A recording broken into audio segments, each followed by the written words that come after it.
Hello Earth and Space Science students, these are the directions for the Plate Tectonics and Crustal Features assignment. So you're going to find that on Google Classroom, and I have it open right here. We're actually using the same website that we used in the provocation. It's just a little bit shorter, I guess.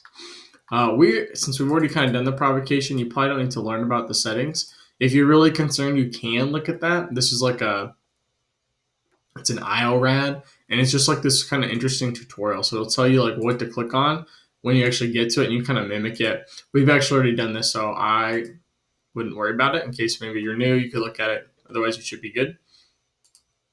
That's the same thing. What you're going to do, we're going to look at different boundaries. So in this case, we're looking at a divergent boundary, which means the plates are going away from each other.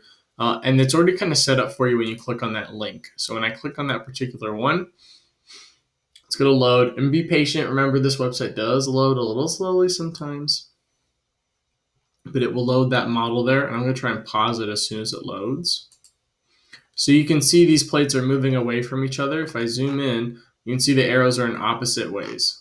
Now, what it asks you to do, you're answering some questions about what you're observing, and then you're going to try and draw a cross section. So remember, that cross section tool is up here at the top, and you're looking for that bold white line, P1 to P2. That's what you want to cross. And so then you can see what that kind of looks like. So like we talked about in our notes, when two oceanic plates, in this case it's ocean and ocean, are moving away from each other, it forms that mid-ocean ridge where that magma has to come up, new ocean floor is being created.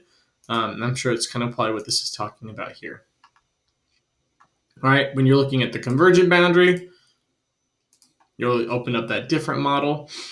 It will load there. Remember, convergent is where these plates are actually hitting each other or going towards each other.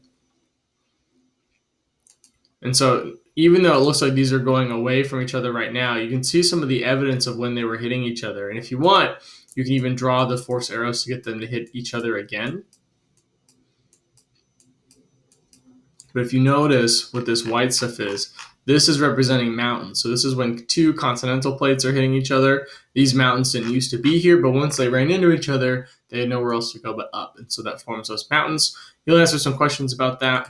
Looks like there's another link there. Remember, if you do need to use that cross-section tool like it asks here, this is for this link. That cross-section tool is right there. And you want that white line. You can see kind of some of the mountains compared to that height there. It has gone up. Then you're going to look at a transform boundary. And then the last thing you're looking at, we're kind of focusing on what weathering and it's weathering in a conclusion question, but it's still using that website. And then there's a video there too. So that's how you do that assignment. Again, this will kind of allow you to look at those three different boundaries specifically and some of the features that are created by them as we kind of continue to learn about plate tectonics. Have a good rest of your day. Bye.